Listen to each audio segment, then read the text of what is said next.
secondary has turned into a possible set point. Beautiful management of the cooldowns as well. Knew that he was going to get the EX Fireball right back in time in order to get the optimized combo right there. Artorias once again at set point.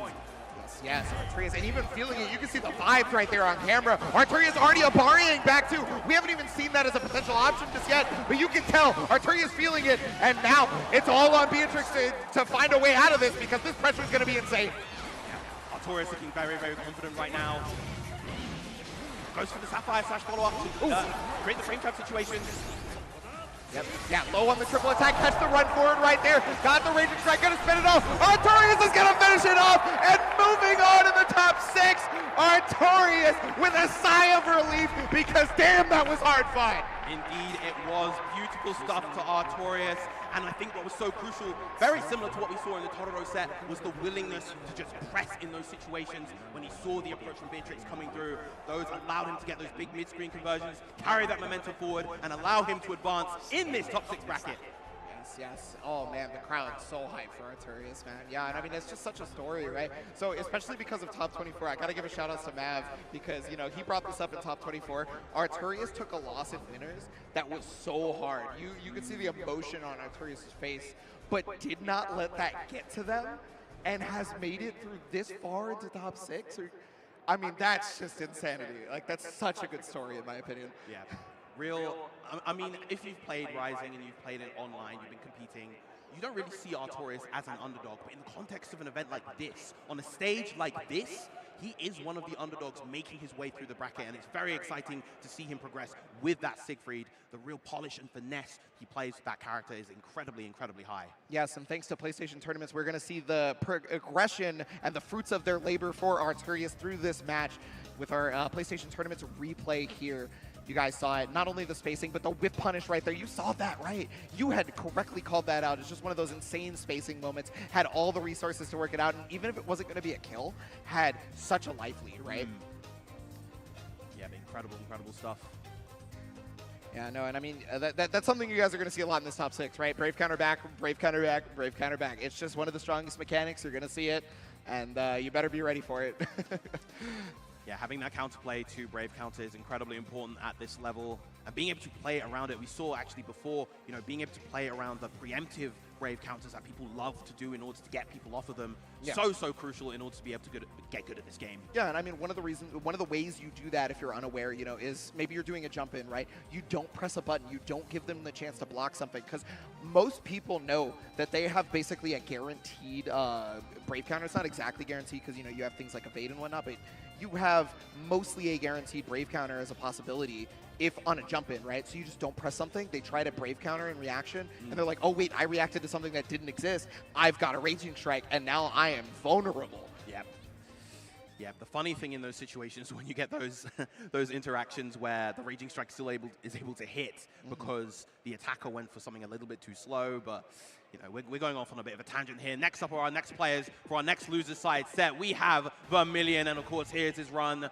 Beautiful, beautiful stuff. Yeah, this is the person who took down Artorias that we had just seen. So, I mean, you know, you are definitely going to look at it. But I have to mention that they didn't just take down Artorias. They took out Kinari as well. Kinari and RQ, two of the Japanese powerhouses that made their way to EVO this year. RQ, actually one of the top 4 seeds and one of the strongest Niers in Japan, falling victim to Vermilion's fantastic 2B. But speaking of Nier, we have one of the best. This is pretty much the Nier to look at, and the only Nier in our top 6. I know Nier has been the story of the game, and there's no refuting this character's power level, but Koji Koko is known far and wide by all of us to be the person who has put in the most work. Yes. Despite this character's power level, I genuinely feel that this person could do it with any character, and you can see, you know, only lost to Artorias, right? Was just killing everyone outside of that, though.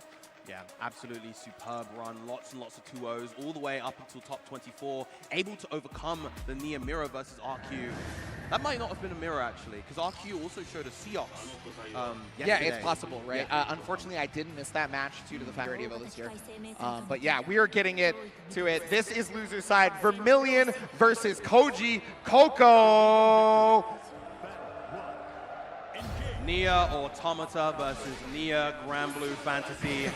Who is going to come out on top? Vermilion off to a strong dart, but no, doesn't actually get the connection there. Yeah, you know, that's just one of those things where you unfortunately were misspaced by just a little bit, but now you have to deal the jump you pressure. Yeah, it is a 50-50, and I mean, Koji Coco already going to be using the ultimate waltz.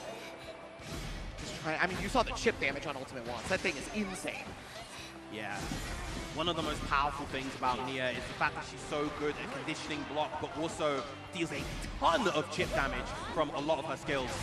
Yeah, but okay, right there, the OS, right? Right into the Raging Strike, and that's going to give Koji Coco the ability. Remember, one of the reasons why that is so powerful in this game is the fact that when you start running in this game, you cannot immediately stop and block. You have to either use evade and attack or like crossover or something, right? And so because of that, somebody can check your dash with a light very easily.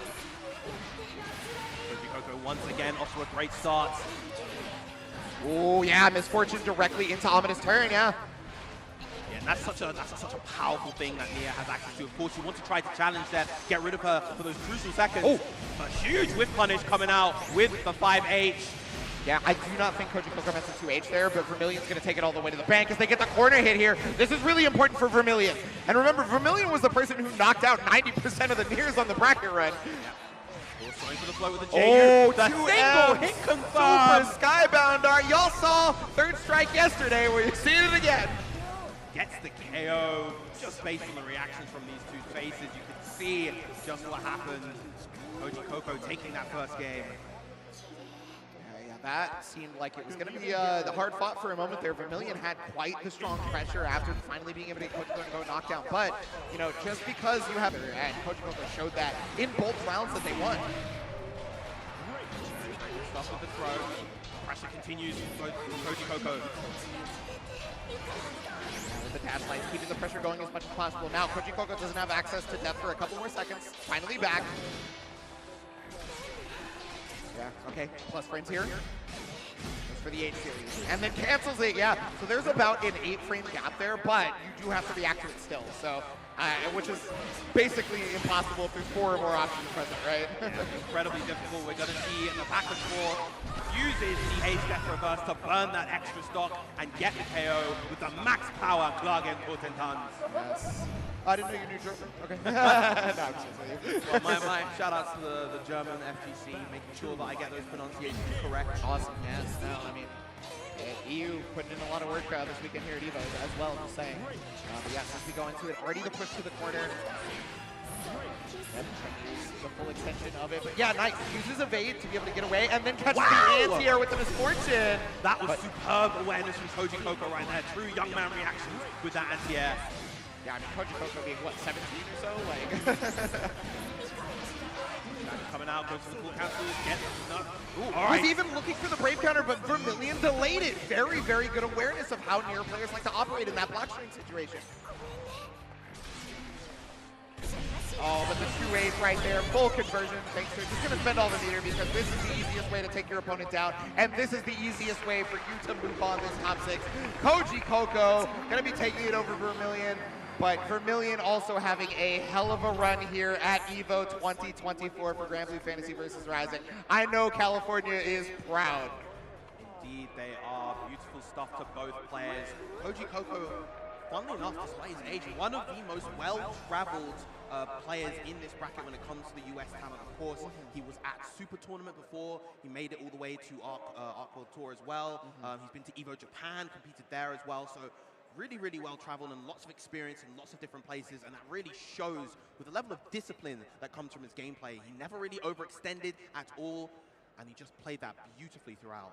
Yeah, level of discipline on full display here in these PlayStation Tournament replays as well.